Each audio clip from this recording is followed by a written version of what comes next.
once again, we are bracing for a lockdown to try to halt the coronavirus outbreak that's spreading at an alarming rate. Victoria will be locked down for 7 days from 11:59 tonight. This time around, there'll be 5 reasons to leave your home: shopping for necessary goods and services, exercise for a maximum of 2 hours with just one other person. The shopping and exercise should be within 5 kilometres of your house. You can leave your home for authorised work or permitted education, caregiving, compassionate and medical grounds. And the 5th reason is to get vaccinated. The vaccine rollout is being expanded.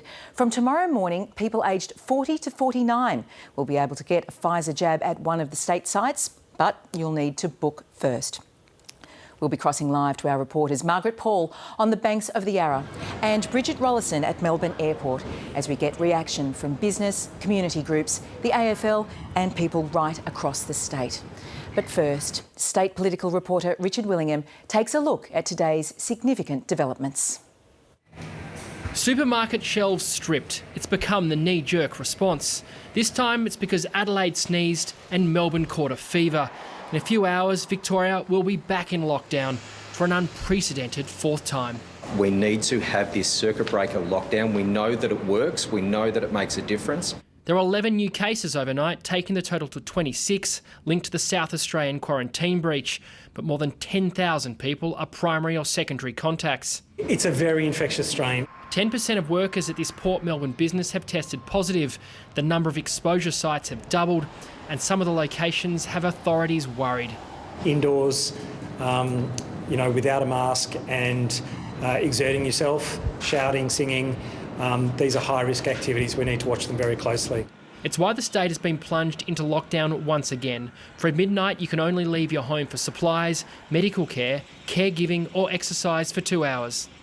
This is our 4th lockdown. We know the drill. We're going to look after each other. All permitted activity must be within 5 kilometres of your home. Visitors are banned and so are public gatherings. Most businesses must close, except for supermarkets, pharmacies and retail with click and collect. Pubs, restaurants and cafes can operate takeaway only. Schools will be closed except for vulnerable children and those of essential workers. Childcare and kinder will remain open. It's a pupil-free day tomorrow in the government school system so that our teachers and staff can focus and prepare for a few days of remote learning next week. Construction, large and small, can continue, as can some essential factories. Masks are mandatory everywhere. Weddings are cancelled except for exceptional circumstances, while funerals will be capped to just 10 mourners. Local sport is off, but professional sport can go ahead, but behind closed doors. One COVID patient, aged over 70, was in intensive care on a ventilator. They are no longer in the ICU, but they had not been vaccinated. Just 12% of Victorians have received their first shot. If we had the Commonwealth's vaccine program effectively rolled out, we may well not be here today. The Victorian and federal government are just working hand in glove here. The only thing that matters to us is their health, their safety, their jobs. The state wants more shots in arms, and from tomorrow, people in their 40s will be able to access the Pfizer jab if they make a booking. And we are unable to take your call at this time. The system was slammed this morning. The state says errors will be fixed. There has been a surge of vaccines administered this week. More than 12,500 were done yesterday. It's been all hands on deck from our perspective. We've probably seen about triple the amount of people that we did last week. Victorians are once again asking how and why their state is copped the full force of COVID. Neither state has been hit as hard or faced 4 lockdowns. The government is trying to lay the blame elsewhere and says its contact tracing system has simply been overwhelmed by sheer numbers. But all of that is little comfort for Victorians who are once again facing a lockdown. Richard Willingham, ABC News, Melbourne. We cross now to Margaret who's standing by in South Bank. Margaret, with those vaccinations expanding to people over 40 from tomorrow, you've got some updated information about the hubs. Yes, so as the eligibility for the vaccine has expanded, so too have the opening hours for the vaccine hubs.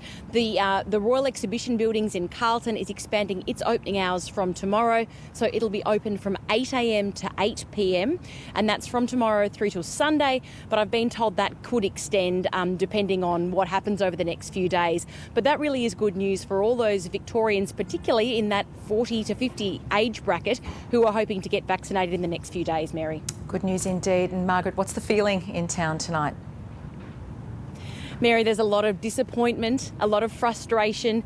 We're hearing from people around, particularly around Melbourne, that it's been a quiet day, but certainly not a ghost town. And there are people out tonight enjoying their last hurrah before the 7 days of lockdown. But that air of frustration really is quite palpable from the people that we've been speaking to, particularly when we hear that one person who had symptoms and turned out to be COVID positive waited 6 days before they went and got a test. So there really is a sense of frustration and disappointment. And you need look no further than where I'm standing right now on the banks of the Yarra River. You can see this beautiful light installation behind me, but there were meant to be thousands of people along the banks of the Yarra over the next 10 days for the Rising Festival. And there was supposed to be, if you can imagine it, with this lighting festival, sound installations, performances, food trucks, and that's just one of many events across Victoria that's had to be cancelled. For many Victorians, this will be their fourth lockdown in a year. And some businesses are saying they don't know if they'll be able to survive. Jessica Longbottom has a look at the reaction across Victoria. It was a case of third time lucky for Robin Cowie and Aaron Stearns. Well, kind of. I feel incredibly happy. I can't believe we got it done. They were actually meant to get married tomorrow after lockdowns foiled their attempts to tie the knot last year and then in February. It's surreal.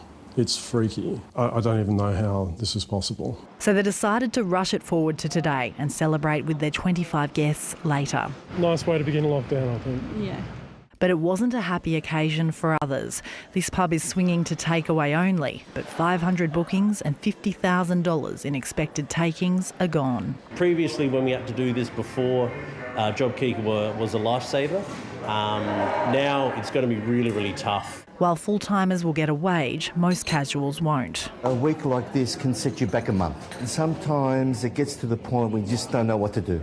You know, I thought about staying open for takeaway, but what's the point? You know, you're only making minimal amount a day. The government says help is on the way. Don't ask them to wait a week or a month because many just won't be able to make it. Artists also can't catch a break, with the Rising Festival on hold indefinitely. There's 750 artists, there's 1,000 staff, there's 120 projects. So it's not quite as simple as just picking it up and moving it. For parents and students, it's a return to a well-known but often not well-loved routine. If parents are worried, then they need to be contacting the school and talking with the professionals about how to keep their child learning. Mental health experts are bracing for a spike in calls for help. Every time there is a lockdown, it contributes to adverse outcomes in some ways, and it adds to the emotional burden and psychological distress to a lot of people. Very upset. You know, I'm not stable at the moment. Just having a big effect on my life and my family. Victoria is riding the roller coaster of life in lockdown once again. Jessica Longbottom, ABC News, Melbourne.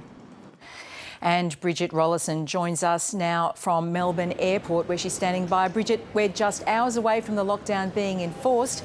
Have people taken the opportunity to get out of the state? Yeah, it's been happening all day, Mary. We've seen a lot of people fleeing the state to avoid this latest lockdown.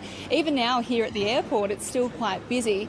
But a lot of people saw the writing on the wall before the announcement actually came. And given what we've been through here in the past 18 months, they decided that it was a good time to get out before midnight. Here's what some of the people we spoke to had to say. I just want to get out. Please let us out. You know, I haven't been to any exposure sites. I haven't been near anyone. I've been home. Just want to go on holiday. I've cancelled 3 times. Just want to go on holiday. We changed our flight to 12 hours earlier. Just so we could get there. We didn't want to be locked down. What would you say to the rest of us all stuck here? Enjoy lockdown. Victoria's borders also saw a hive of activity today with people trying to flee by road. South Australia closed its border to Victoria yesterday, but even today we saw long lines of vehicles there trying to escape. On the New South Wales border, it was a similar story. That border is still open to Victoria, but the New South Wales government has urged any Victorian not to travel there unless they absolutely have to. But obviously all of us here tonight are feeling quite disappointed. We're feeling a bit upset about what's happening and just wondering why on earth we've got ourselves in this situation again. Bridget Rollason at Melbourne Airport, thank you for the update. Well, regional Victorians are once again in lockdown, despite there being only a handful of contact sites outside metropolitan Melbourne. And as Sarah Lawrence reports, some businesses have been forced to close once again, despite being in areas that haven't had cases in almost a year. On the Victorian side of the Murray River, Couna Reserve was full of supporters on Saturday as the Kangas beat Tullybuck Manangatang. Today, it's a Tier 2 exposure site after a COVID-positive Melbourne resident confirmed they were among the crowd. The response from our members, our players, the local community has been amazing. So lots of tests done yesterday. There's a nice big lineup this morning, so they'll be testing all day again today locally. This one site and a pub and hairdresser in Bendigo are behind the government's decision to lock down all of Victoria. And it's reignited strong feelings in border communities about last year's lockdown. Rural Victoria is paying a price we don't need to pay. Not just individuals, but our economy is suffering. Financial impact is one thing, people being out of work's another, but the mental impact of that is just affecting so many business people. And with JobKeeper no longer available, there are tough times ahead. A lot of financial pressure, and considering also Centrelink doesn't consider under 21-year-olds, and it's really difficult for a lot of people to be getting government help at the moment.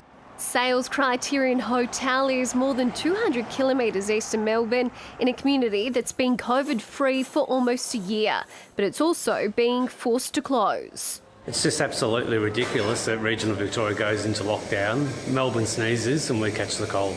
This latest outbreak has been a reminder for country businesses to consistently implement checking codes, proving that the virus can make it into any corner of the state. Being a hotspot for it now, especially, in Couna, of all places, it's certainly very, very different. A long 7 days ahead for a state on edge. Sarah Lawrence, ABC News, Couna.